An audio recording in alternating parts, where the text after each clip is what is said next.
Hi, welcome to Take from Caesar here on YouTube. I hope you've taken the time to enjoy the different features I've posted here. My name is David Merlin. Nothing you'll hear me say is intended as legal advice. Anything that sounds like that to you, just consider it something somebody else might do on a planet far, far away where the law matters. Doesn't matter here. I prove it on a daily basis. We are building a picture of personal rights in relation to how we are treated by government here in America. And when I say government, city, county, state, and federal government. If you've taken the courses that I've already posted on YouTube and have arrived at this after viewing those earlier posts, you get the impression, I hope, that tax enforcement is entirely illegal when the government can't even deny that they've deprived you of the provisions of Tax Code Section 83 just to tax the value of your labor, when government can't even refute cogently. They can kick and scream, but they certainly can't explain away the claim that Americans are only implicated in regulations under Section 1 of the Tax Code as a subject of any of the taxes imposed by the Internal Revenue Code. Why wouldn't an American presume that the government is stealing when the government can't even refute the simplest of claims? Then there's the Motor Vehicle Code. This citizen's arrest presentation you're about to observe and enjoy, I hope. I'm putting together or articulating before my seminar on public vehicular travel. It'll happen pretty soon. And you'll see ample proof that throughout the law from coast to coast, if you did a Google search for the term open as a matter of right to public vehicular travel, the first time I did it, I got 464,000 hits. That was in October of 05. And by March or April of 06, I had Google up to over 17 million hits on that phrase, open as a matter of right to public vehicular travel. If you were to go to takefromcaesar.us, go to the public vehicular travel page, and you'll see a link that says Google. Click on that link, and it is a Google search for open as a matter of right to public vehicular travel, and see how many hits you get. Type in the name of your state, the name of your county, the name of your city before that phrase, open as a matter of right to public vehicular travel, and see if you come up with provisions in your jurisdiction where the term highway is defined as any way, lane, street, road, boulevard, or other surface open as a matter of right to public vehicular travel. I happen to feel that if anybody has that right to travel, it's Americans. And you have an entire anti-tax movement or patriot movement, whatever you want to call them. You may not be able to spot them because they call it a movement and it doesn't move at all. And so it's kind of like camouflage. Camouflage in incompetence. They argue case law. And there is a boatload of case law that says you have a right to travel. I, on the other hand, argue statute, municipal ordinance, state attorney general's opinions and reports to prove the very same conclusion. But my footing is much stronger because it's legislation instead of just a court case. The court cases state very broadly what the statutes state very specifically. So anyway, I have my own spin on the right to travel, and the government can't refute a word of it. And if the government can't even deny that they're denying you the right or depriving you of the right of public vehicular travel through all of the Motor Vehicle Code enforcement, how is the enforcement not criminal? They're depriving you of a right to get your money by convincing you that you're exercising a privilege, when in fact you have a right. And with that privilege, what do they get that they otherwise would not get from us? Oh, I had to purchase a driver's license. I had to purchase license plates for my automobile. I had to pay to transfer my title. I have to pay for annual license tabs to put on the license plates. I have to pay fines. I have to pay motor vehicle fuel excise tax, state and fed. I have to pay motor vehicle tire excise tax, bail. I mentioned fines. Plenty of parking fees are applicable only to motor vehicles, when in fact I'm not operating a motor vehicle, which is a privilege granted by the state. I'm operating an automobile in the conduct called public vehicular travel, which happens to be a right. So when all that enforcement is proven to be felonious, what are my rights? What are my rights against a felon? It only follows I'm being victimized. There has to be remedy. This is America. What does the law say? And again, this isn't legal advice. You make up your own mind. I'll put in front of you what I feel is proof that certain rights exist in the event felony has been committed against you or is about to be committed against you. And what you determine are or are not your rights is your business, your prerogative, your problem. It's all up to you. Be an American. I'm not here to hold your hand. Law is not pretty. If you're innocent, relax. But if you're guilty, there's a lot of things that can happen to the guilty, from small claims court to justifiable homicide. There's all kinds of things that can happen to guilty people. Now, what we're going to do is go through some case law that discusses the right to arrest a felon. Then we're going to go through several federal felony statutes to acquaint you with what I feel are commonly committed offenses on the part of public servants. And then we'll look at a few state statutes. Those would be from Washington State, where I'm at. I'm not going to do a 50-state compilation for you. Everybody can do their own research. It's right there in the criminal code. Read your state criminal code. Become familiar with it. And one particular video I've already posted here on YouTube that I'm very fond of is the Citizens Review Panel, or Citizens Oversight Commission. You simply have to pick up the ball and dribble it. You can't trust prosecutors to bring charges against a public servant, and yet they're engaged in crime everywhere you look. I specialize in being able to determine when a crime has been committed by a public servant. And I write criminal complaints. I file criminal complaints. I love it. I never got any respect until I started filing criminal complaints against public servants. And after that, I could tell I'm treated differently. They just don't want me in court as much as they wanted me in court before I started writing and filing citizens' criminal complaints against the judges. I don't mess around with the cop and the prosecutor. The first thing I'll do is I'll push the court into a violation and then file a criminal complaint against the judge. It's what to do. I'm looking at page 1 of our presentation today. I don't want to just sit here and read case law to you. I'll actually show you the quotes from case law coast to coast in federal U.S. district courts and federal appellate courts that express repeatedly, time after time after time, that probable cause to believe a felony has been committed, reasonable suspicion, equates to the right to arrest the person that committed the felony. I'm on page 1. Citizen's arrest versus true threats. A true threat, we'll see, is a threat to commit an act of unlawful violence against another person. And this is fully explored in many cases. The most the most notorious or noted cases are those concerning the blockades of abortion clinics by protesters. Citizen's arrest versus true threats by yours truly, David Merlin. And this is my attitude. It'll show through in this paragraph. I don't feel there's a benefit of the doubt when all there is doubt. And all I have are doubts in my public servants. So I always express things a certain way and make them repair their reputation under the gravity of my commentary, just like they do to us. I don't know if you've ever been in U.S. District Court, but when you go to U.S. District Court, the Department of Justice attorneys have a fire hose full of lies that they point right at the judge, and they will load the record and load the record with so many lies it's impossible to refute them. They are paid, hired liars. It's all they are.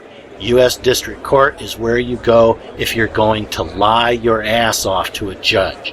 Ask any assistant U.S. attorney. They're all the same. If you went to Google and did a search for Mark Cuban securities trial, you'll see the owner of I think it's the Dallas Mavericks. You'll see his commentary about the U.S. attorneys in the civil case brought against him for, I think, securities fraud or something like that. And he has the same impression of U.S. attorneys. Back to our page 1. If you object in any way to any public servant's theft of your property, assault of your children, or criminal trespass upon your land or burglarizing of your home, you are always accused of having threatened a public servant. This will result in criminal charges against you and your children, your spouse, and anyone who lives within 10 city blocks of where the protest was verbalized or articulated. What do the courts say about this? Is such a protest a threat to commit an act of unlawful violence against another individual? Page 2. Protected speech. This is an examination of certain common law rights that may find substantial disfavor with law enforcement authorities, despite the obvious innocence of the person who seeks to exercise such rights. It's no secret that public servants view the public at large as a threat to national security, and it's firmly established that government abuses its authority whenever it, public servants, deals with the average individual. If I were to say, "You're a felon, and I'm going to convince others that they have the authority to arrest you, and you will be arrested," is that a threat? Is it a violation of the law? Can this statement be used as a valid ground to prosecute the one who makes that particular statement to a public servant or other individual? Two examples of federal statutes that prohibit threats are 18 U.S.C. 875, which deals generally with threats made to another individual, and 18 U.S.C. 879, which relates to presidential candidates and other certain persons. Page 3. 18 U.S.C. 875. Whoever transmits in interstate or foreign commerce any communication containing any demand or request for a ransom or reward for the release of any kidnapped person shall be fined under this title and imprisoned not more than 20 years. B. Whoever, with intent to extort from any person, firm, association, or corporation, or any threat to kidnap any person or threat to injure the other person, shall be fined or imprisoned not more than 20 years. C. Whoever transmits in interstate or foreign commerce any communication containing any threat to kidnap any person or any threat to injure the person of another shall be fined under this title or imprisoned not more than 5 years. D. Whoever, with intent to extort, issues in interstate commerce any communication containing any threat to injure the property or reputation of the addressee or of another, or the reputation of a deceased person, or any threat to accuse the addressee or other person of a crime, 2 years, or a fine, or both. Directing your attention back to subparagraph C, a threat to kidnap or injure the person of another. In an email, if you said, "I'm going to give you a bloody nose," 5 years in federal prison, maybe. And they'll look at the surrounding circumstances, and they'll lie. They will lie and lie and lie to get as many of those months out of the judge as they can. A U.S. attorney and staff, their assistant U.S. attorneys, the prosecutors, will stand in court. Let's say you own a grocery store in another state. I'm in South Dakota, and in Nebraska I own a grocery store. I have a manager, and they get a videotape out of that grocery store that shows the leader of one of these sovereign citizen groups, who, if you ask the government, they're domestic terrorists, and they bought a candy bar once in that store.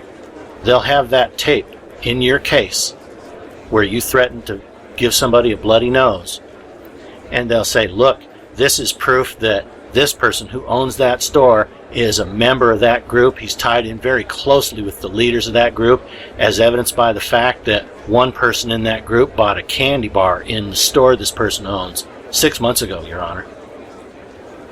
And they'll make you defend yourself. The Department of Justice will tell the most outlandish lies to discredit you to the point where you're held without bail pending trial. And they'll load the record with so many lies that the newspaper picks up as gospel, and they'll print all those lies. It'll be on an abundance of websites that you're connected to a terrorist group, a terrorist cell, and because one of the members of that group did a Google search for jihad 3 years ago, they'll say he's suspected of being a member of an international jihad group working for a terror cell under Osama bin Laden. It's what they do. And so I'm going to give you a bloody nose. Oh no, you'll be held incarcerated pending trial, and they will threaten you and your wife and everybody else in your family with an indictment full of a bunch of lies if you don't plead guilty. That's what government is here in America. So back to this question, if I said, I'm going to prove to other people that you're a felon, and if they believe you're a felon, you're going to be arrested. Is that a threat to commit an act of unlawful violence against another individual? Is it a threat to injure the person of another? Page 4.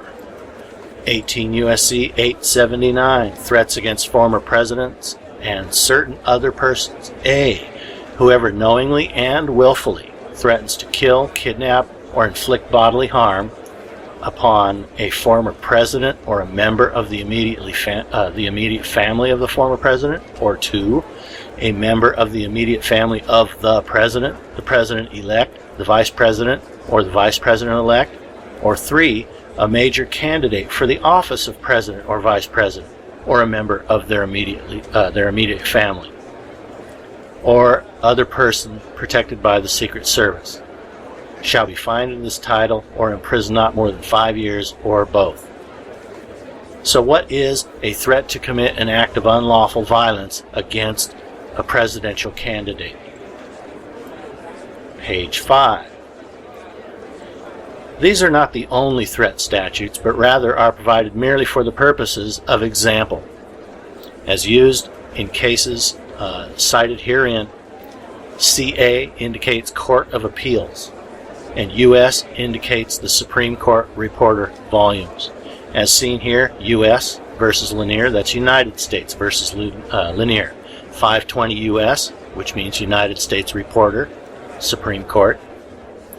LED second is the lawyer's edition, reporting Supreme Court cases. And S.CT is the Supreme Court Reporter. 3 different services that report Supreme Court decisions. You see the U.S. Reporter, the Lawyer's Edition Reporter, and the Supreme Court Reporter volumes all cited as reference guides for finding where the case of United States versus Lanier can be found.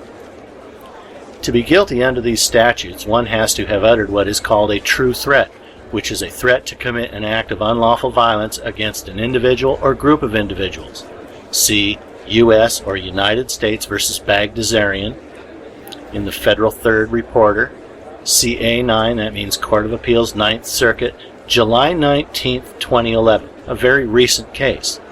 And in that case, when it says this is what a true threat is, a threat to commit an act of unlawful violence against another individual or group of individuals, they say according to Virginia versus Black, U.S. Supreme Court, 2003. So the Supreme Court said in 2003 that's exactly what a true threat is. See also United States versus Twine, 9th Circuit, and United States versus Sutcliffe, 9th Circuit, 2007. Page 6. An example of such a threat might be, I will kill you, I am now armed. That was out of Sutcliffe. That's obviously a threat to commit an act of unlawful violence, unless Sutcliffe could prove that it would be necessary to defend himself against another person, which he couldn't. Not in that case. Read Sutcliffe for the details. But in Bagdasarian, the nature of the threat was contextually third person, not first person. Defendant Walter Bagdasarian said about presidential candidate Obama on a blog, regarding Obama, F the N-word. He will have a .50 caliber in his head pretty soon. Shoot the N-word. Country effed for another 4 years. What N-word has done anything right, long term? Never in history, except Sambo's. And so it begins. Pistol? Dude, Josh needs to get us one of these. Just shoot the N-word's car and poof. Walter Bagdasarian had placed all of that on a blog. The government interpreted it as a threat that it's a threat to commit an act of unlawful violence against not just another individual, but a presidential candidate, 879. We saw that statute. Page 7. The Ninth Circuit, in 2011, ruled, it does not convey the notion that Bagdasarian himself had plans to fulfill the prediction. Neither does the statement reflect the defendant's intent to threaten that he himself would kill or injure Obama. The statement makes no reference to Bagdasarian himself, and so it cannot reasonably be taken to express his intent to shoot Obama. It fails to express an intent on his part to take any action, is not sufficient to establish that he intended to threaten Obama himself. As we have explained before at a certain page number, that neither of Bagdasarian's statements on its face constitutes a true threat unprotected by the First Amendment. Most significantly, one is predictive and the other exhortatory.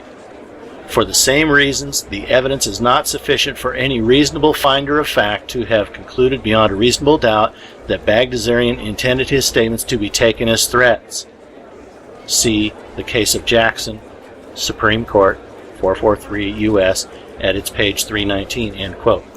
But as we have explained, incitement of others to injure or kill a presidential candidate does not qualify as an offense under 879A3. Notice the emphasis in these comments from the decision in Bagdasarian that the threat has to be a threat that the speaker will act himself to carry out the conduct. The conduct would be unlawful violence. Shoot his car. He'll have a .50 caliber in his head pretty soon. But nothing took the form of a threat on Bagdasarian's part to himself carry out the conduct. And the Ninth Circuit was firm, saying incitement of others to injure or kill a presidential candidate does not qualify as an offense. Back to the question for the purposes of this exercise, you're a felon. I'm going to prove to other people that you're a felon, and you're going to be arrested. Is that a threat to arrest the person? Yourself? I'm going to convince others that you're a felon. And under their right to arrest a felon, they're going to arrest you. Is that a first-person threat to commit an act of unlawful violence? Unlawful violence? Well, if citizen's arrest is legal, it's not unlawful. Although it might be considered to be violence, justifiable homicide is violence also, but it's legal in certain instances. Page 8. The threatened conduct must constitute unlawful violence, and the threat must express a first-person intent on the part of the speaker to so act. Incitement of others to kill or injure a presidential candidate is not an offense. More importantly, for our purposes, the arrest of a felon is entirely legal. It is not unlawful violence. Quote, putting certain individuals in harm's way by singling them out for the attentions of violent but unrelated third parties is conduct protected by the First Amendment, end quote. This is a case from 2003 out of U.S. District Court in Seattle, Washington, citing Planned Parenthood, which was an instance of protesters drawing up posters with the faces and or names of abortion practitioners, which made it clear that the people that drew up the posters thought the doctors should be killed. And so there's a big controversy over whether or not they can do that and call it free speech. But this case in Seattle was the instance of Jim Sheehan. Gregoire happened to be Attorney General of Washington State and became governor, Christine Gregoire, William Sheehan put on a website the personal information he discovered in the public record relating to public servants all over Washington State. State corrections officers, municipal drug task force members, prosecutors, investigators, police officers, their rate of pay, their work and home email, work and home snail mail, work and home phone numbers. Some of them he had aerial photographs of their homes. Some of them he had photographs of their license plates. But in the case of Kirkland Police, he found also on public record their social security numbers and put it all in a database online called justicefiles.org, and was sued in County Superior Court. And Judge Alsdorf in King County Superior Court, downtown Seattle, said that's terrible. The social security numbers have to go. The rest is free speech. So Christine Gregoire and District Attorney Norm Mailing went to the Washington State Legislature and talked them into enacting a misdemeanor statute, making it a misdemeanor, to publish such information in correlation with the fact that the person the information is about is a public servant. So you could publish the information, or you could publish the fact that they're a public servant, but you can't do both in one place. And before the ink was dry, William Sheehan hired an attorney, a fantastic attorney here in Seattle, and this attorney sued in U.S. District Court, sued Christine Gregoire and our state legislature, and killed that law on free speech grounds before the ink was dry. And in the summary judgment that she won for William Sheehan was this quote about singling people out for the violent tendencies of unrelated third parties. So, wonderful case. And how relevant it is to this question. Is it unlawful violence to arrest a felon? Is it unlawful violence to tell somebody, I'm going to convince other people that you're a felon and they're going to arrest you? I feel it's certainly within my rights anyway, when in fact doing what this quote says you can do is within your rights. Putting individuals in harm's way, I'm just going to cause them to be arrested and taken to the authorities. There's no harm in that. Police do it to us all the time. Page 9. Citizen's arrest. The authorities below suffice to prove the legality of the arrest of the person of a suspected felon, without a warrant, by a private person acting upon reasonable cause and suspicion. The right of citizen's arrest extends to any felony violation, state or federal, and is governed by state law. See these cases. And indented, a quote from 1964. This is a Washington State case, and at the bottom of page 9 you see a couple other Washington State cases cited. The rule seems to be similar when an arrest is a so-called citizen's arrest, made by one not a law enforcement officer. It requires reasonable cause to believe the arrested party guilty of a felony before the arrest will support a search and seizure of evidence of the crime. Information, belief, or suspicion as to the commission of a felony as jurisdiction for arrest by a private person without a warrant, semicolon, see 133 American Law Review, 608, 1941, end quote. And this is the Washington State Supreme Court, 1964. See also Washington State versus Darst, State versus Williams, State versus Harp, and State versus Clark. Page 10. In relation to citizen's arrest, a state may even derogate to extend the right to apply to the arrest of one who has committed a mere misdemeanor. Here's a quote from a case in Arizona, 2010. In Arizona, statutes that are in derogation of the common law are strictly construed. In the case of misdemeanors such as shoplifting, there is no common law privilege of arrest. This statute is in derogation of the common law because it allows private individuals to detain persons suspected of shoplifting. Therefore, the statute must be strictly construed to only permit detention of persons suspected of shoplifting. They just told me that the legislature can even extend this right in derogation of common law, meaning in insult to common law, to extend to a misdemeanor even. So depending on what state law says, it might even go further than just felony arrests. Bottom of page 10. Recent decisions relating to citizen's arrest include U.S. versus Fulbright, 9th Circuit, 1995, Montana. U.S. versus Griggs, Court of Appeals, 9th Circuit, 2007, Oregon. Tekel versus U.S. This was an instance where a young boy was held at a rifle point by a bunch of federal agents with M16s. 2005, California. Romberg versus Wilson, 9th Circuit, 96, California. Collins versus Woman Care, 9th Circuit, 1989. And Hopkins versus Bonvicino, 9th Circuit, 2008. So you see, this is nothing new and it's nothing old. It's current. It permeates law going all the way back to 1924, as we'll see. Page 11. Now we have the excerpts or quotes directly from cases regarding citizens' arrest, beginning with the First Circuit, and we're going to go circuit by circuit by circuit through the United States. This is an unpublished case, so you have to get the court's permission to cite it. First Circuit, 1993. Budnick versus Barnstable County Bar Advocates Incorporated.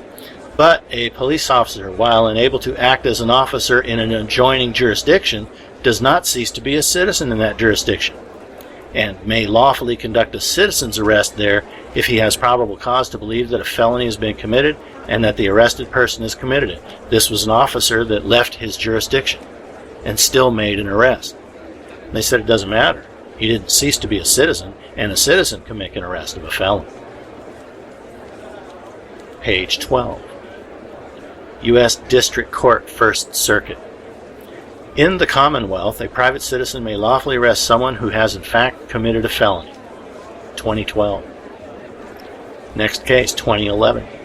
In support, this person with a last name worse than mine even, which states that a private person acting on his own is justified in using non-deadly force upon another when and to the extent that he reasonably believes it necessary to arrest or prevent the escape from custody of such other whom he reasonably believes to have committed a felony.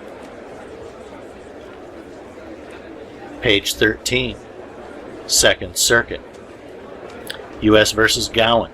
And when you read an annotation like this, read what kind of cases they're citing in support. And let's look at that first. This first paragraph, see Carroll versus United States, 267 U.S. That's Supreme Court. So this is no trivial matter. U.S. versus Gowan, 1930. This statute, New York Code Criminal Procedure number 183, in effect is declaratory of the common law, which concededly permits a peace officer or a private individual to arrest without a warrant where a felony has in fact been committed by the person arrested. U.S. versus Swarovski, 1977, Second Circuit. Initially, there can be no doubt the defendant was lawfully arrested, even though the agents possessed no warrants. The law is clear that any person, law enforcement officer or private citizen, can make an arrest where a felony has in fact been committed. Down the paragraph, bold in italics, and the agents here certainly had more than probable cause for believing the defendant had just committed a felony. Page 14, Fifth Circuit, 1949. As to Dorsey, we have concluded his arrest, though without a warrant and by persons who are not arresting officers, was lawful. There being no federal statute on the subject, the arrest in Florida for a federal offense is governed by Florida law. The Florida law is the common law, as modified by statute. The common law authorizes a private person also to retain for a felony committed in his presence, or if a felony has been committed and he has probable cause to believe and does believe the arrested person to be guilty, he can justify his not getting a warrant, though he had the opportunity, by proving that the arrested person was actually guilty. Page 15, Sixth Circuit, Brady versus United States, 1924. It is well established that the right of arrest without a warrant by a private person in the absence of restrictive statutes goes at least this far, that if a felony has in fact been committed, he may so arrest the one who is committing it in his presence, or whom he has reasonable ground to suspect of having committed it. In the circumstance of this case, as herein above set forth, A private person would have been justified in arresting the defendants without a warrant and in taking from them evidences of their crime, either on the ground that a felony has been committed or some other ground. I ended the quotation there. Page 16. Eighth Circuit. Richardson versus United States, 1954. Complaint is made about the March 16th arrest by the narcotics agents. The arrest was made in Missouri, and under Missouri law, a private person can make an arrest on showing of actual commission of a felony and reasonable grounds to suspect the accused. Page 17, U.S. District Court, 8th Circuit, and this is 2012. Under Minnesota law, a citizen's arrest may be made when a misdemeanor or felony has been committed in the arresting person's presence. 2. The person arrested has committed the felony, even if not in the arresting person's presence. Or 3. If a felony has in fact been committed and the arresting person has reasonable cause to believe the person arrested committed it. U.S. versus Chris, 1969. Minnesota, Division Number 3 of U.S. District Court. Absent a federal statute, the validity of the arrest of the defendant is to be resolved by state law subject to federal constitutional safeguards. Minnesota state statute authorizes an arrest without a warrant by a private person when a felony has in fact been committed and he has reasonable cause for believing the person arrested to have committed it. Page 18, Ninth Circuit. Foss, 1920. It is the duty and the right not only of every peace officer of the United States but of every citizen to assist in prosecuting and in securing the punishment of a breach of the peace of the United States. That's what we're doing by exercising our rights to arrest a felon. Page 19. Ward versus U.S., 1963. And we see just in bold print, a felony must have been committed by somebody. A reasonable cause to arrest. Then just below that, the belief may amount only to an honest and strong suspicion that the person arrested is guilty of a felony. Mere suspicion alone is not enough. Probable cause is a suspicion founded upon circumstances sufficiently strong to warrant a reasonable man in belief that the charges are true. That the charge is true. Page 20, Ninth Circuit, 1966. This made the evidence admissible. Reasonable cause to believe that a felony has been committed and the arrested person committed it are sufficient to legalize the arrest even if made by private citizens. Jack versus Ray, 1966. And look at that annotation there. A couple of those went all the way to the Supreme Court. Certiorari denied. And we're talking Ninth Circuit, 8th Circuit, 2nd Circuit, and 6th Circuit. Even a Washington State Supreme Court case at the bottom of that annotation. Page 21, Elkanich versus U.S., 1964. Speaking of probable cause, sufficient to justify an arrest without a warrant, the Supreme Court in Draper stated, and we have this indented quote, "In dealing with probable cause, as the very name implies, we deal with probabilities.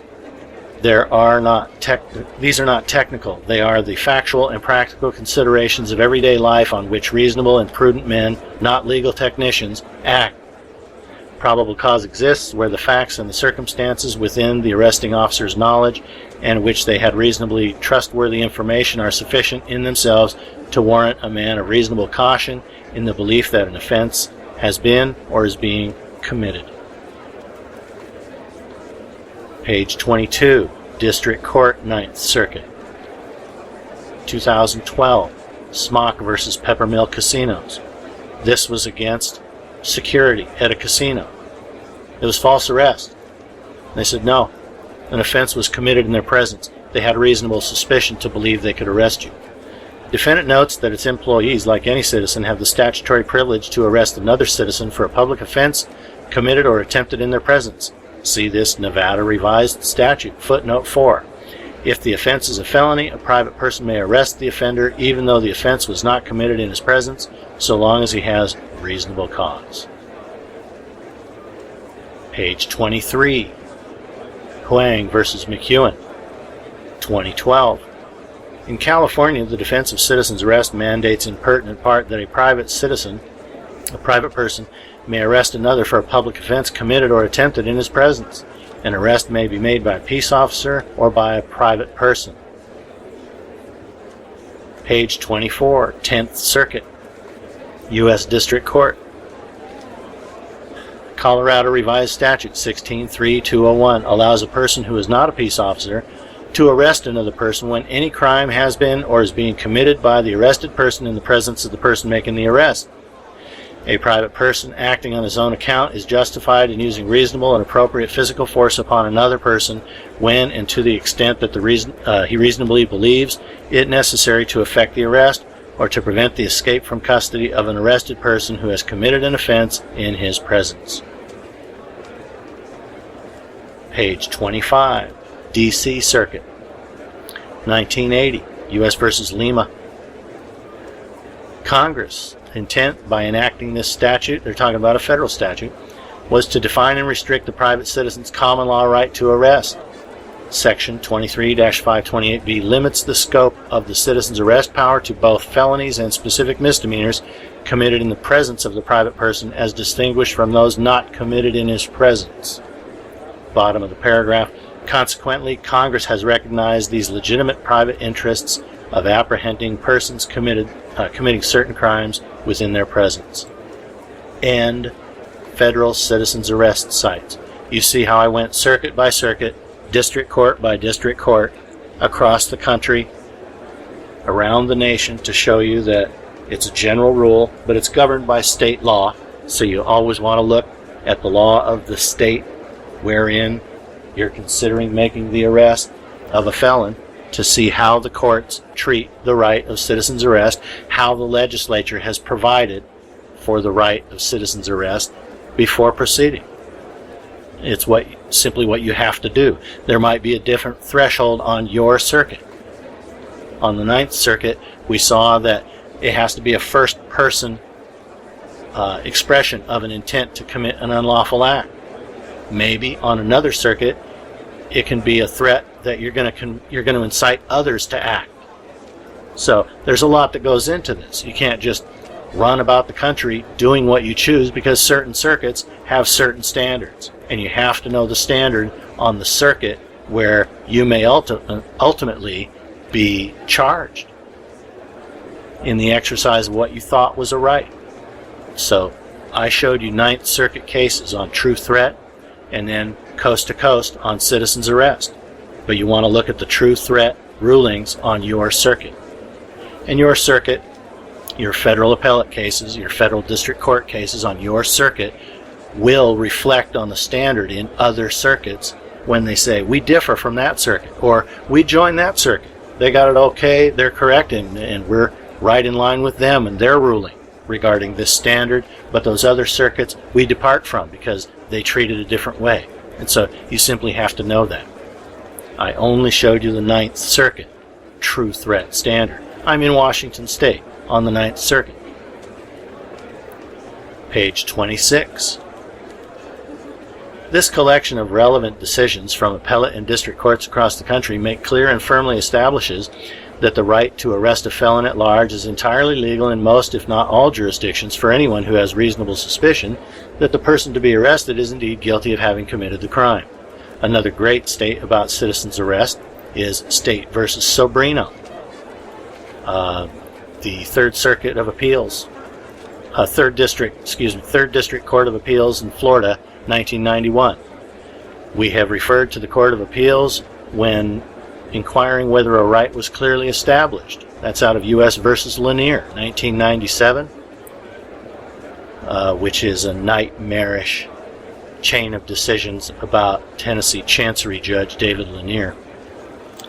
That string of cases was a nightmare. Here you have a judge that was raping women in his chambers and claimed that he had judicial immunity and that the law was vague. It didn't tell him in advance, reasonably, that raping them violated their rights. And the Sixth Circuit said, that's right. There's no Supreme Court case stating that it's wrong to rape women in your chambers. And so the indictment is dismissed. And the DOJ had to go all the way to the U.S. Supreme Court to get the indictment to stick. And then the scumbag fled down to Mexico, and they went down there and they got him and dragged him back, put him in prison, and filed habeas corpus, dredging up the same arguments. Archie versus Lanier is the case that his victims brought against him for damages, and they had to go all the way to the Sixth Circuit Court of Appeals to get a judgment. So the system went all out to protect a judge from what was rightfully owed him under our system. Anyway, back to the middle of the page, we have referred to the Court of Appeals when inquiring whether a right was clearly established. I just gave you an abundance of appellate decisions about the common law right of citizen's arrest. Page 27. It is also clear that the individual's right to arrest a felon at large is independent of the opinion and discretion of governmental authorities, that it doesn't require the intervention of the courts, that no prior approval on the part of law enforcement authorities need be sought in advance of making such an arrest. Nowhere was there any mention of an exclusion of any particular felon or felony violation from this clearly established right.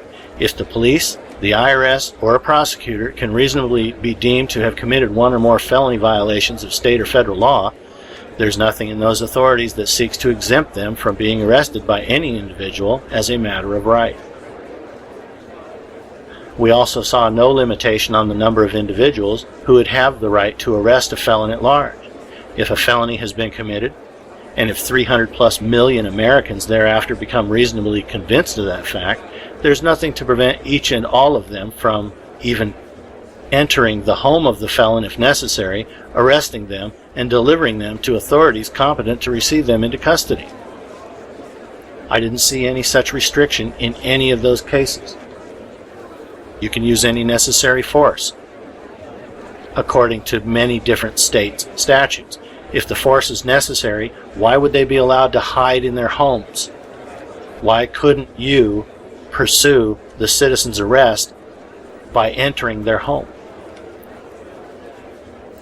28. Page 28. Here's the annotation, all the cases we just read. And I've gone through this a couple times. There might be a couple of repeats in this annotation. You're on your own. This is page 28. Reasonable suspicion that a felony has been committed translates into or equates to the right to arrest the felon with any necessary force. Have you seen any felons lately?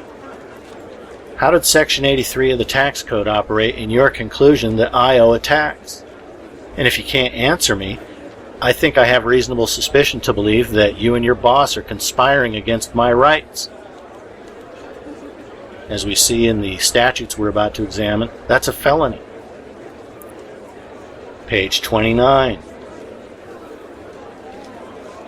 If you know of felonies and fail to report them, you can go to jail. Knowing how very easy it is to go to jail under charges the government can't even prove, like tax crimes, it seems too easy to be jailed under these very simple statutes. So you should complain if you perceive the commission of a felony, apparently, even if it's the Department of Justice and the Attorney General committing the felony. The law clearly requires one to report it to some government authority. If the IRS takes money it isn't owed, what crimes are being committed? 18 U.S.C. number 2. Notice how it doesn't carry shall be fined or imprisoned or both. It simply says principles. This is an enhancement statute. If you committed a crime somewhere else, but you were the leader of the group, it can be enhanced because you're a principal. 18 U.S.C. 2. Whoever commits an offense against the United States or aids, abets, counsels, commands, induces, or procures its commission is punishable as a principal. Whoever willfully causes an act to be done, which if directly performed by him or another would be an offense against the United States, it's punishable as a principal. Page 30. 18 U.S.C. 3. Accessory after the fact. Whoever, knowing that an offense against the United States has been committed, receives, relieves, comforts, or assists the offender in order to hinder or prevent his apprehension, trial, or punishment, is an accessory after the fact. The punishment is not more than one half for the commission of the offense by the other person, or 15 years. Page 31, 18 U.S.C. 4, misprision of felony or concealment of a felony. Whoever having knowledge of the actual commission of a felony cognizable in a court of the United States conceals and does not as soon as possible make known the same to some judge or other person in civilian or military authority shall be fined or imprisoned, or both. So if I know of a felony violation, I'm going to report it, so they can't say that I acted to conceal it, because they lie all day long, and I want to stay as far away from the possibility that their lies could get me thrown in prison. When I see a felony, I do the opposite of concealing. I immediately report it to the authorities. It's not my fault that I focus mostly on public servants when I assess whether or not a felony is being committed. You know what I mean? That's page 31. Page 32, 18 U.S.C. section 241, conspiracy against rights. If two or more persons conspire to injure, oppress, threaten, or intimidate any person in a state, territory, commonwealth, possession, or district in the free exercise or enjoyment of any rights or privileges secured to him by the Constitution or laws of the United States. If two or more persons go in disguise on the highway or on the premises of another with the intent to prevent or hinder his free exercise of a right, they shall be fined under this title or imprisoned not more than 10 years or both. That's a felony. You're demanding that I pay amounts you say are an income tax. How did Section 83 of the tax code operate in your conclusion I owe a tax on the value of my labor? They can't talk about it. Why am I not reasonable when I acquire from that a suspicion that they're engaged in a conspiracy with their boss against my rights? The mere mention of an income tax on the value of labor, I feel, is a violation of this statute. It's a felony to mention it to me. It's a felony to mention, can I see your driver's license, please, and proof of insurance? Excuse me, I was engaged in the right of public vehicular travel. What are you doing enforcing a privilege code against me? You're in a conspiracy with your with your boss to deprive me of my rights. What were you thinking? You're a felon. You put that pen back in your pants, or I'm going to go to traffic court and talk to your judge about arresting your judge. No traffic court judge wants somebody and their entourage in their court discussing citizens' arrest under a briefing of the Motor Vehicle Code they can't refute. A briefing that separates it from the public vehicular travel right. You mentioned the Internal Revenue Code to me. When isn't it true that Americans, citizens of the United States, are only referenced in regulation as subject to the Internal Revenue Code in violation of the 16th Amendment that says only Congress can lay and collect this tax? You wrote a regulation to make me liable. And then you mention the Internal Revenue Code to me? You're in a conspiracy with your boss to deprive me of rights. You're conspiring against my rights. You're a felon by mentioning it to me. What were you thinking? Now 317 million Americans can arrest you. Page 33. They already got my money. 18 U.S.C. 242, deprivation of rights under color of law. Whoever, under color of any law, statute, ordinance, regulation, or custom, willfully subjects any person in any state, territory, commonwealth, possession, or district to the deprivation of any rights, privileges, or immunities secured or protected by the Constitution or laws of the United States shall be fined under this title or imprisoned not more than 1 year. That's not a felony, but they already got my money. They are guilty of a crime. However, if there was more than one person that did this under color of law, how is it not a conspiracy before they got my money? So there is a felony violation. It's just not under this statute. They conspired to get my money. That's a felony. They did get my money. That's the additional charge under this statute. Things you got to know. Page 34. 18 U.S.C. 872, extortion by officers or employees of the United States.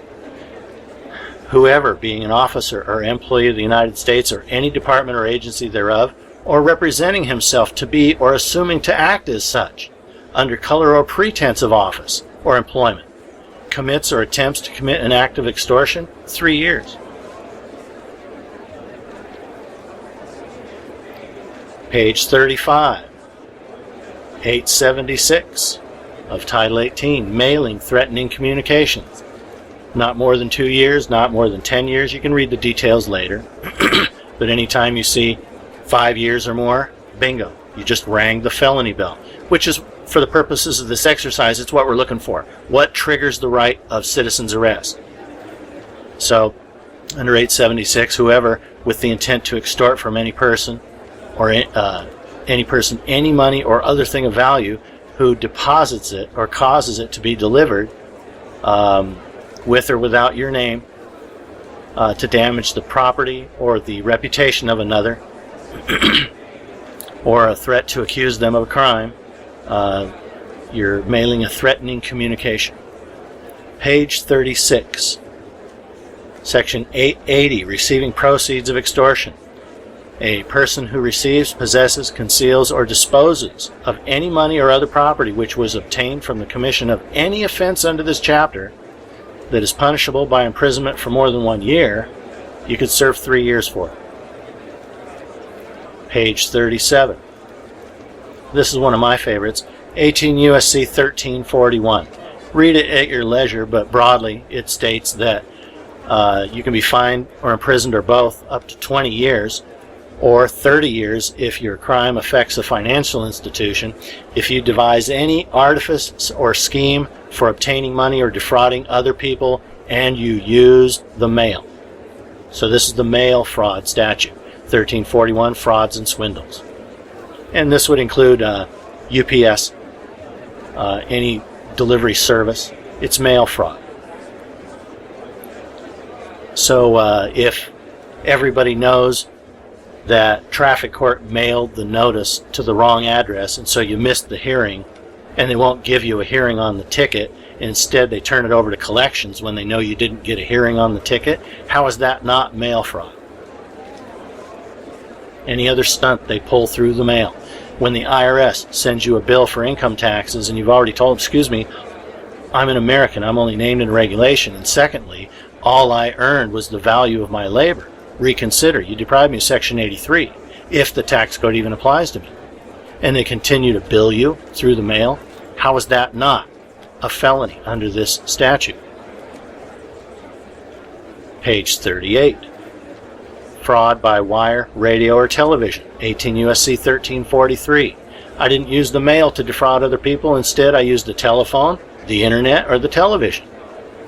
You ever seen an advertisement on the TV? Click it or ticket. If you don't fasten your seatbelts, we're out there and we're going to get you. Well, isn't it true that's in the Motor Vehicle Code? Why are you threatening every household on the television with enforcement of a privilege code when only a very few people use the road for commerce? How is that not fraud by television? They got websites saying everybody's subject to the Motor Vehicle Code. How is that not fraud by wire? 20 years in prison. Or if it's to affect a financial institution, 30 years. You see how easy it is to be a felon if you're a public servant? Because of how many instances arise where government contacts you about the Motor Vehicle Code, about the federal tax code, or the state tax laws. It's all felonious, in my opinion. And I've served the government, the top of government, with my briefings of these topics. No one can talk. My students and I, we're the only people in the world that know how to comply with California Statute 17081. How does that happen? It's because it incorporates into state law Internal Revenue Code Section 83, and no one wants to talk about it. And so these findings, this approach to law, this diligence, this responsible analysis of law permeates society, and it puts government in the felony column. In 99% of the instances, you come into contact with government. Page 39, kidnapping. If they take you away under the Motor Vehicle Code or for tax crimes, and you were never subject to the laws they used to take you away, this is federal. If they cross a state line, then it's triggered. If they take you to a federal facility, you might be able to stretch this statute. You can go to your state kidnapping law if you don't cross a state line while in custody. And again, none of this is legal advice. We're just looking at laws, which is a threat. It's a subversive activity. Ask any public servant. They think they got a corner on the law. Well, look at all that we're learning with just this. It's not really superficial. You know, we're looking right at the inner gears of the machine. This is the transmission of justice. We're looking right at the gears that determine whether you go quickly or slowly or in reverse. And these are all forward. So anyway, kidnapping. Hope nobody dies, because then it's punishable by death. Page 40. Perjury. Generally, whoever before any competent tribunal or officer who's taken your oath, if you testify, declare, or depose falsely, if you make any statement you know is not true, it's punishable by up to 5 years. Felony. Page 41. False declarations before a grand jury or court. If they go to a grand jury and say you're subject to the tax code, how is that not a false declaration before a grand jury or court? Whoever under oath, they might not take an oath to appear before the grand jury when they present evidence, and so you want to go through this slowly. But if they get one of their officers that did the investigation on you to testify before the grand jury, when everybody knows it's false, or when everybody knows you're not even subject to the law that they're using, 5 years. Go through this slowly. It's a long statute, so I won't take the time to do it here, but if you go to the web and just type in 18 U.S.C. 1623, the first links that pop up in your Google search will be Cornell University. That's the one I use for my statutory lookups. Page 42. 18 U.S.C. 1951, interference with commerce by threats or violence.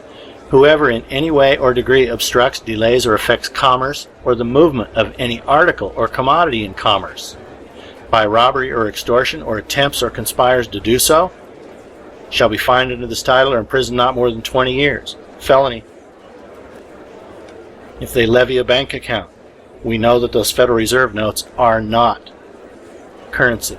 They're articles in commerce. If they're your accounts receivables, if it's a paycheck before the company gives it to you, how is that not an article in commerce? You're selling your labor, your personal services, and there's commodities you expect to reap by having done so, and they take them. The term extortion means the obtaining of property from another with his consent, induced by wrongful use of actual or threatened force, violence, or fear, or under color of official right. Don't do it. Servant, just really, you gotta think twice. We're catching on. Page 43, 18 U.S.C. 1962, racketeering, prohibited activities. A, B, C, and D. B is omitted. It shall be unlawful for any person who has received any income derived directly or indirectly from a pattern of racketeering activity. C. It shall be unlawful for any person employed by or associated with any enterprise engaged in, or the activities which affect interstate or foreign commerce, to conduct or participate directly or indirectly in the conduct of such enterprises. And D. It shall be unlawful for any person to conspire to violate any of the provisions of this section. Ouch. You want to also see 18 U.S.C. 1961. This is not the book on this topic. I'm skimming through federal statutes to show you some felony statutes where the bell is commonly rung. Very easily identified violations of these statutes. Page 44. 18 U.S.C. 2235, search warrants procured maliciously. Whoever maliciously and without probable cause procures a search warrant to be issued and executed shall be fined under this title, imprisoned not more than 1 year. 2381, treason, not less than 5 years, maybe even death. Page 45, rebellion or insurrection, 18 U.S.C. 2383. Whoever incites, sets on foot, assists, or engages in any rebellion or insurrection against the authority of the United States or the laws thereof, or gives aid or comfort thereto, not more than 10 years. 2384, seditious conspiracy. If two or more persons in any state or territory or in any place subject to the jurisdiction of the U.S. conspire to overthrow, put down, or to destroy by force the government of the United States. Sound familiar? Or to levy war against them, meaning the states, or to oppose by force the authority thereof. The authority thereof, if it constrains them, are they not in rampant violation of this statute, when by force they will violate those laws to get your money? Or by force to prevent, hinder, or delay the execution of any laws of the United States. How did Section 83 operate? Oh, we're not going to talk about it. You could go to prison. You better shut up and pay the money. How is it not a violation of this statute? Felony. Page 46. This is another one of my favorites. Offenses by officers and employees of the United States in connection with the enforcement of the Internal Revenue Code. And we see several entries here. This is a lengthy statute. Unlawful acts of revenue officers or agents. Any officer or employee of the United States acting in connection with any revenue laws of the United States. Number 1, who is guilty of any extortion or willful oppression under color of law. Number 2, who knowingly demands other or greater sums than are authorized by law. Number 3, who, with intent to defeat the application of any provision of this title, we're in Title 26, the Tax Code, any provision of this title, fails to perform any of the duties of his office or employment. They're under a duty to consider all relevant facts and statutes before they approach somebody about a tax. How did Section 83 operate? I'll go down to the bottom paragraph here. Shall be dismissed from office or discharged from employment, and upon conviction shall be fined or imprisoned. Not more than 5 years. Felony. But first off, shall be dismissed from office or discharged from employment. That's if they did it. And upon conviction they shall be fined or imprisoned. They don't have to be convicted to be dismissed or discharged. So an IRS agent or officer, field agent, whatever, you owe this tax. Well, how did they not demand sums greater or other than are imposed by law? I want them fired. And I would sue in U.S. District Court for a declaratory judgment and a court order that the IRS fire this agent under this statute. Shall be dismissed from office. I expect you to fire this person. If you don't, I'm going to sue you for a court order requiring you to fire this IRS agent. Why? Because they spoke to me when they know all I received was the value of my labor. What were they thinking? How do you like me now? That's the end of the federal statutes. We're going to move on to a quick view through some key Washington state statutes, because there are felony violations of state law as well. If you can't find a federal statute, you'll find a state statute. And I'll try to go through this a little more quickly than the things that preceded it. Limitation of actions. The following offenses may be prosecuted at any time after their commission: homicide, arson, vehicular homicide, so forth. B, except as provided in subsection C, which is against a minor, the following offenses shall not be prosecuted more than 10 years after their commission. Number 1, a felony committed by a public officer if the commission is in connection with his or her duties. 10-year statute of limitations. I'm on page 1 of the Washington State statutes. Statute of limitations on a felony committed by a public servant is 10 years if the felony is a violation of state law. Page 2. There's more of the statute about when, for how long a certain offense can be prosecuted under Washington state law. And you have the RCW number at the beginning of the statute here, so you can go look that up in your spare time if you want. And I would look for these statutes under your state's law if this is something you wanted to take up as a project, if you're a student of this, if this intrigues you. These are the statutes I would start with in your state. Page 3, malicious prosecution.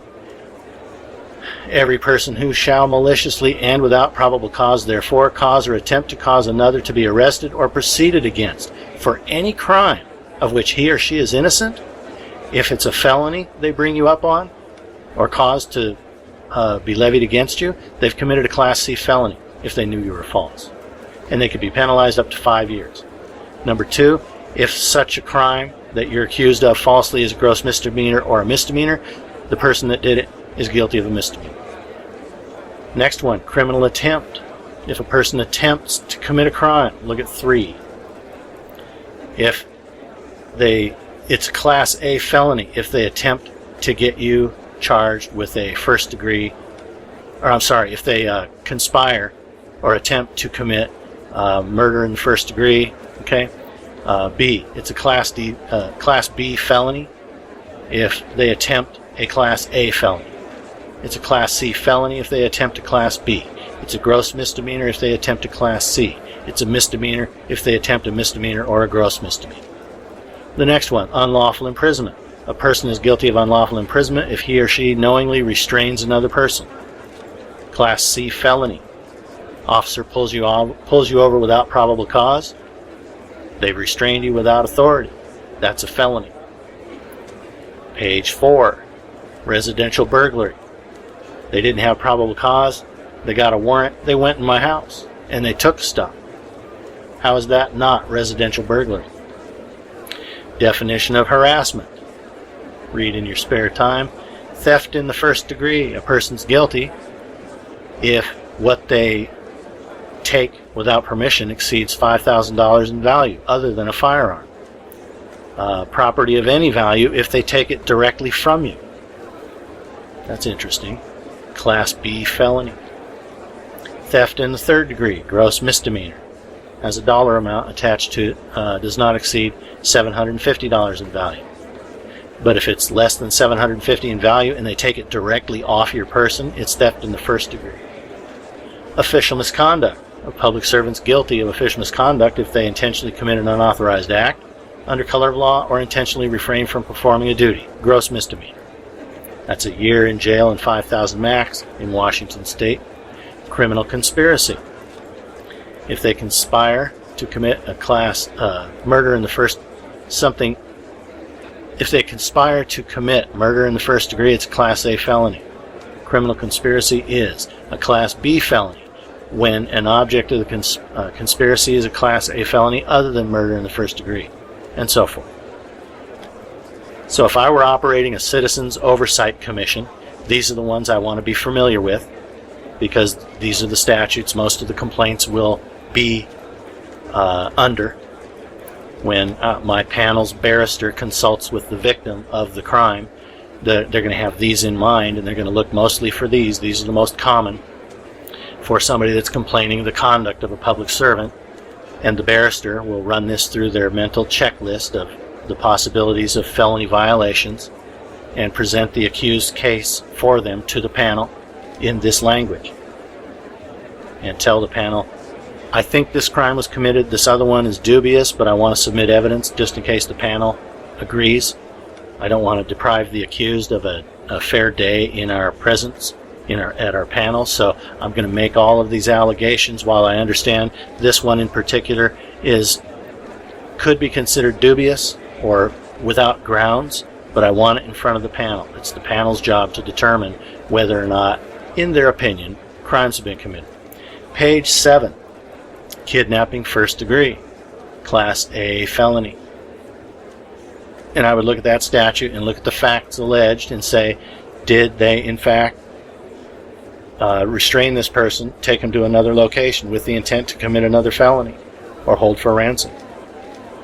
If they're enforcing the motor vehicle code and they demand bail, how is that not ransom if the motor vehicle code did not apply to this person? Trafficking in stolen property in the first degree, Class B felony. They took my car. They stole my bill of sale, my registration, whatever, so I couldn't even prove it was my car, and they sold it at auction. If they didn't have authority to take the car in the first place, or didn't have the authority to take your proof of ownership when they impounded it and sold it at auction, how is that not trafficking in stolen property? Next one, leading organized crime. If it's subsection A, Class A felony. If the violation is under subsection B, Class B felony. Supervising, encouraging, directing, managing others, encouraging them, inducing them to engage in violence or intimidation. Page 8. Use of force when lawful. The use, attempt, or offer to use force upon or toward the person of another is not unlawful in the following cases. Number 2, when necessarily used by a person arresting one who has committed a felony and delivering him or her to a public officer competent to receive him or her into custody. Number 3, whenever used by a party about to be injured, or in preventing or attempting to prevent an offense against his or her person, or a malicious trespass, or other malicious interference with real or personal property lawfully within his or her possession. That's Washington State's citizens arrest statute. Homicide by another person when justifiable. Homicide is also justifiable when committed either in the lawful defense of the slayer, that would be me if I have to protect myself, I'm the slayer, or his or her husband, wife, parent, child, brother, or sister, or of any other person in his or her presence or company, when there's reasonable ground to apprehend a design on the part of the person slain to commit a felony or to do some great personal injury to the slayer or to any other such person, and there is imminent danger of such a design being accomplished. Number 2, in the actual resistance of an attempt to commit a felony upon the slayer, in his or her presence, or upon or in a dwelling or other place of abode in which he or she is. Page 9, intimidation of a witness. Page 10, jury tampering. Perjury in the first degree, Class B felony. Theft of a firearm, Class B felony. Whenever one of these is alleged by your barrister to the panel, you want to go through this and you say, these are the elements of this offense. The person that's accused has to have done this, this, and this in this manner. They have to have willfully done it. They have to have intended, whatever the statute says.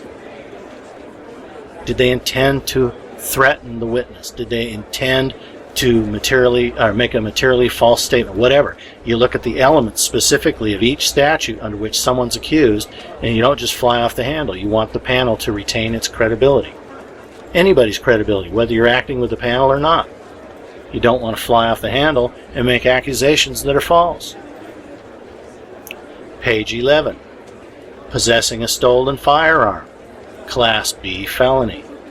Did they have probable cause to seize your firearm? If not, how are they not in possession of a stolen firearm? Terms defined. Firearms, crimes of violence. The definition of crimes of violence here in Washington State. I'm scrolling, page 12.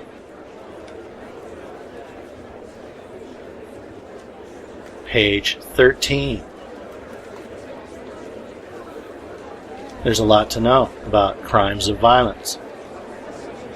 And again, you want to read these.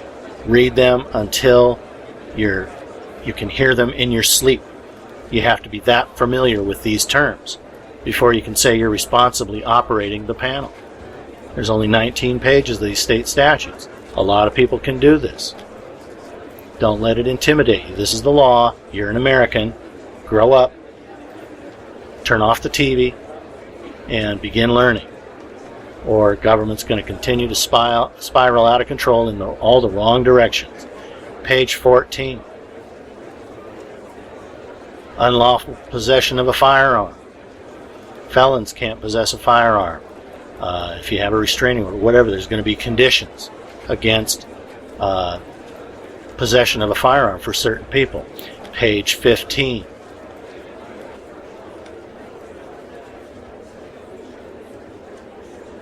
Page 16.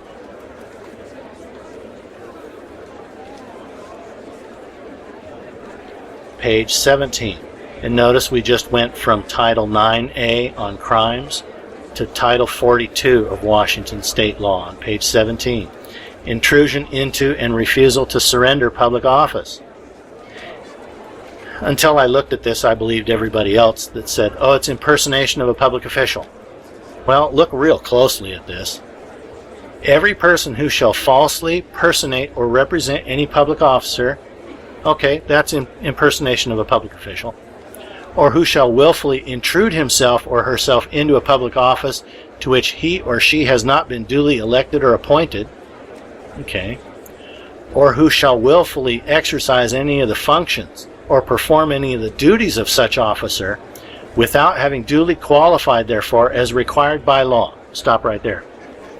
If a judge doesn't have an oath of office and signs a court order, if a mayor doesn't have an oath of office, anybody that's required to have an oath of office that does not, in Washington state, this statute makes their signature a gross misdemeanor.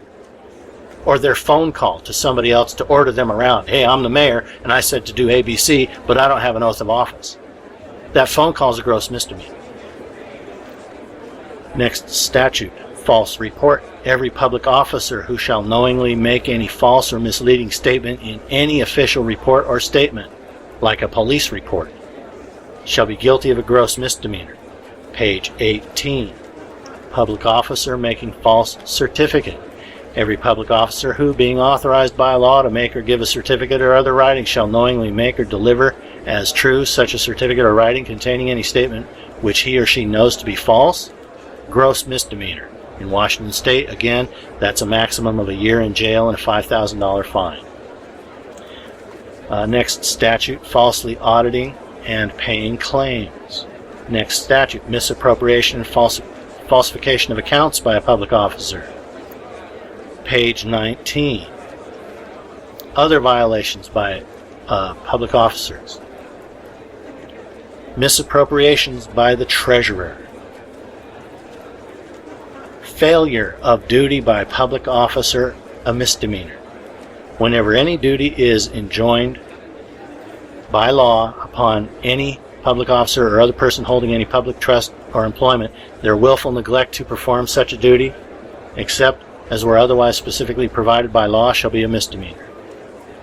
And the last one, improper conduct by certain justices.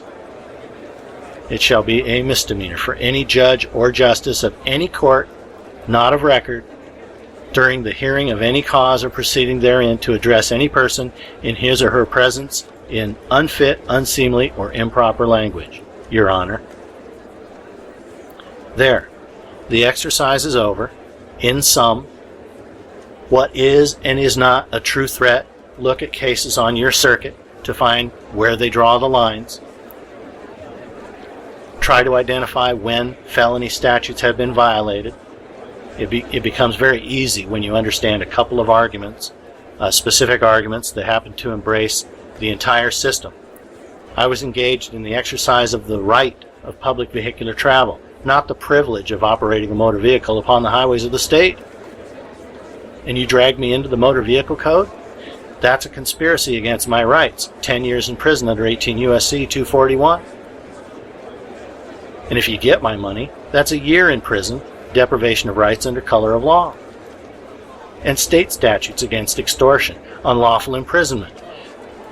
The rest of it, you go through this presentation again. Find statutes on your state, in your state code that mirror these provisions. Colorado has a first and second degree official misconduct statute. Washington just has one official misconduct statute. So read your state criminal code and find the ones most likely offended when they drag you into the motor vehicle code, if you think that you are not subject to it because you have the right of public vehicular travel and because you can find provisions in your state, your municipalities that say so. If you have a state income tax and your state law says your state income tax is a portion of your Fed and you believe the Fed doesn't impose a tax on the value of your labor, or that you're only named in regulation and so even on capital gains the federal tax code doesn't impose a tax, if that's what you believe, how is their conduct not felonious when they can't even refute the argument? I've just taken care of 99% of the interactions the average individual has with government and placed all of it in the category of felony violation of state and or federal law,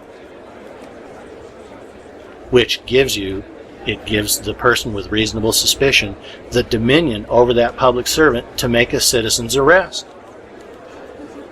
So this has been the Codebreaker exercise on citizen's arrest. The reason Codebreaker is the name of the treatise I wrote in 1994 regarding the differences between the tax code and the IRS. I'm broadening the application of the term Codebreaker. It's not the original treatise that I wrote on tax law, but as a group, my approach to law, let's just call it Codebreaker. This has been the Codebreaker expose on citizen's arrest, an exercise in identifying certain felony misconduct. Go to takefromcaesar.us, buy the materials there, the videos about the tax code there you'll get on a flash drive off the website is fantastic. 7 segments, 7 different questions about the tax code, and I stand at a whiteboard and I diagram exactly how the tax code operates. It's something you simply have to see to believe. If anybody's out there and they're explaining the nature of taxation and they're not using a whiteboard to diagram the tax code, they haven't studied enough yet. If they say income tax is collected through voluntary compliance, how did Section 83 operate? In your conclusion, what they take from me is a tax. How do you volunteer into something that doesn't exist? If you're volunteering into something, it has to be called a gift because the tax code does not impose it. So they don't know what they're talking about. I'm going to explain to you the nature of income taxation. Well, first things first. You tell me how an American, a citizen of the United States, is made liable for those taxes. And if they say anything other than, you've been named in a regulation, they don't know what they're talking about. They stopped when the tax code perplexed them and puzzled them and confounded them. They just stopped and made some presumptions and launched their websites and published their curriculums and their books, and they don't have a clue. So with a couple of very simple questions, you can shoot down anybody out there. And back to this exercise, the government can't even refute these findings. So if you can refute them, the government needs you desperately. And you should write a brief and inform me of exactly how I'm mistaken. My analysis and my approach begin when everyone else has lost their argument and you're trapped inside the tax code as a citizen of the United States. That's when my arguments start. And so everyone else's arguments are irrelevant to mine. Plenty of them are wholly unfounded, as proven just by Section 83, which no one else teaches. No one else is even aware of it. So how did Section 83 operate? In your conclusion, it's an income tax. You said income tax.